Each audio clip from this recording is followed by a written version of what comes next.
I'm Will Murray, this is Jack Croft. And this is the Great British Chef's signature series. Obviously, most chefs go to their suppliers and say, we want the best ingredient, like right now, at its absolute peak. But often we're talking to our suppliers and we're saying, what have you got spare? What have you got left over? That sort of dictates how we put dishes together.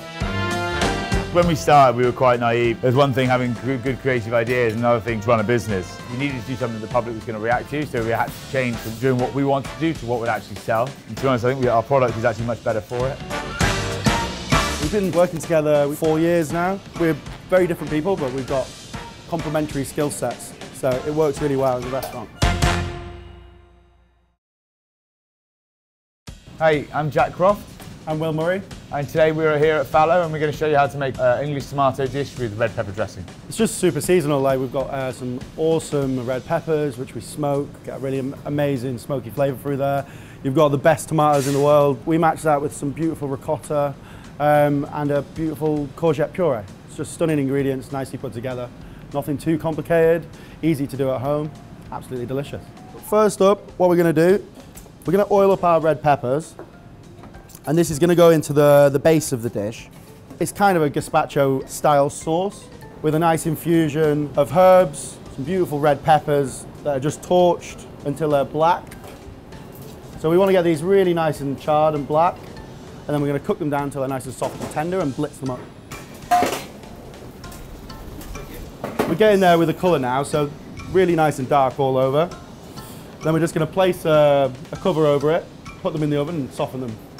Cool, so these are our peppers. We've got a really nice colour on them. Now they're just going to go in the oven to soften. So I've just got some lovely green courgettes here. All I've done is just cut them in half.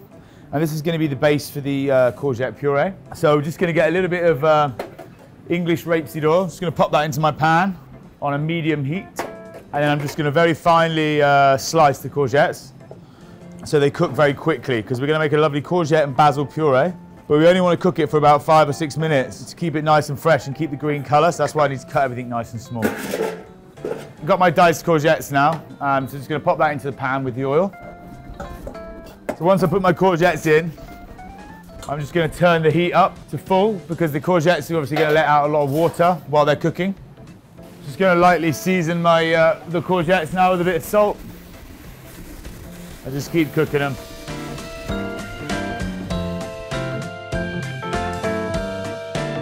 So the basil I'm just going to finely chiffonade, which is just a fine slice. We are going to cook this out, so the size of the dice is not really that relevant, but the finer it is, the easier it is to blend afterwards. So I'm just going to finely slice it like so, and then that will go in once the courgettes are just cooked, and then we'll just cook the basil out for a further minute or two, and then straight into the blender.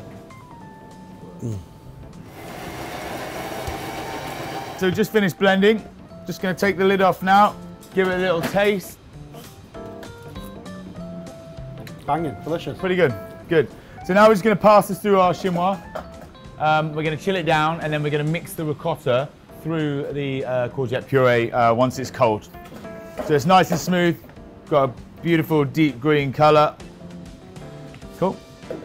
In my bowl here, I've got the courgette and basil puree we made a minute ago. That's just cooled down slightly. So to that now, I'm just going to add 50%, I'll say half the amount, in ricotta. We use English ricotta made in Bermondsey from a company called Capicasine. Really nice artisan stuff. So yeah, 50% of the amount of courgette puree. We're going in ricotta, and then I'm just going to beat that together until it's really nicely mixed together. And then that's ready to go on the dish later.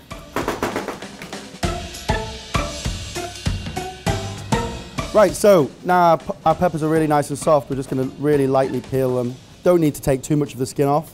It actually gives it a really nice charred flavour if you leave a little bit of it on. You want to take the seeds out? Yeah, go for it. Yeah, chef.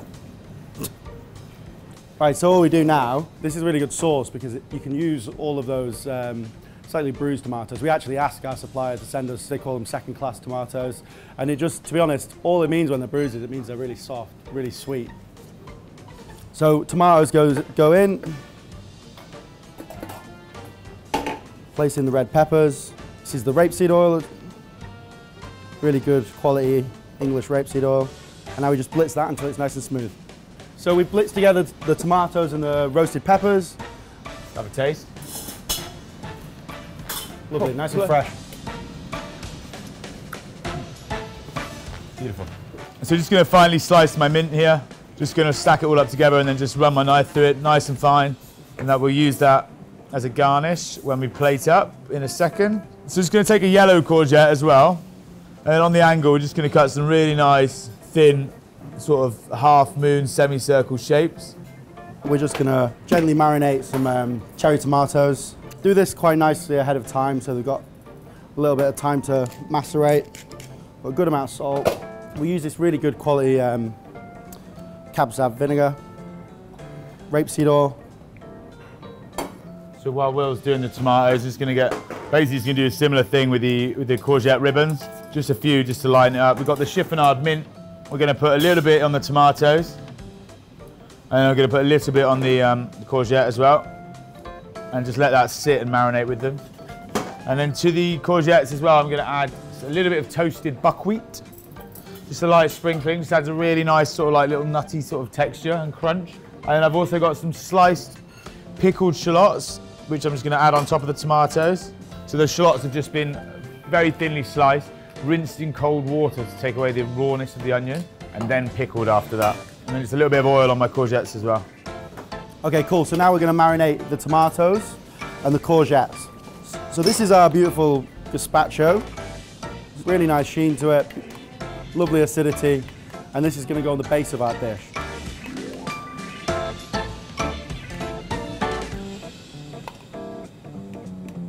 Do you want to go on with the courgette puree? Perfect. So we're just going to put a few nice big dots of the courgette puree. Again, it adds a nice bit of creaminess to the dish, and then they got that nice background hit of the basil going through as well. I think our style of presentation is not too fussy. For us, I think the work goes in on the prep and sourcing the right ingredients. I often think that the longer it takes something to plate, the worse it looks, to be quite honest. I think it's good to do things natural, keep it, just let the ingredients kind of shine for themselves. So we're just placing on the courgette now. They've just been dressed and they've got this lovely, lovely coating of chiffonade mint. This is really good as a nice like summery starter. We quite often sell it in the restaurant as accompaniments to other dishes. So, you know, like a nice steak and then with this on the side is like a very different, nice, sort of our interpretation of a tomato side salad is lovely. Very versatile to have. A few more dots of that beautiful green courgette puree. So this is our English tomato with courgette, basil and a red pepper dressing.